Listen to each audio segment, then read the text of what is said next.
some of the things that I do a lot of PSL work for agencies who are selecting preferred suppliers for umbrellas, and when you talk about the AWR, some of those agencies sort of say, oh yeah, well that's got a long time to come in yet, and we're going to think about that closer to the date. And then when you talk about umbrellas, you know, certain umbrellas say, what does that stand for? So there is a clear non-communication happening at the moment, and as soon as and really that needs to come together. Some of the things that we've been talking about with the umbrella market is to improve their processes about understanding the length of time somebody is actually on an assignment. Then we have to look at the definition of assignment. Then we have to look at the definition of a non-working period.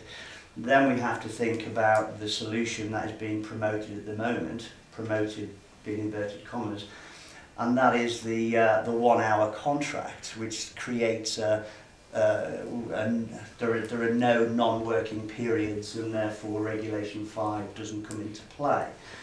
That's one of the aggressive sort of approaches that is being sort of talked about at the moment.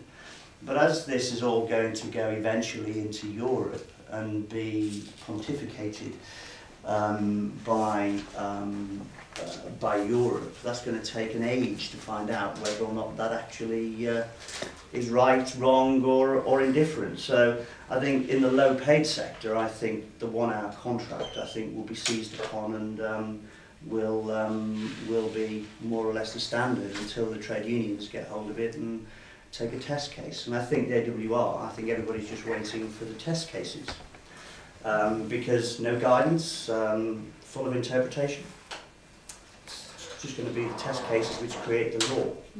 So that's really what I'm advising at the moment, is to understand whether you're going to make the decision on day 1, week 13, what's the profile of your actual workforce, what pay comparators are in place, are there training grades, are there probationary periods. All those things are actually being looked at the moment and considered in the context of the umbrella and the agency and the client. And I think all three have got to work together.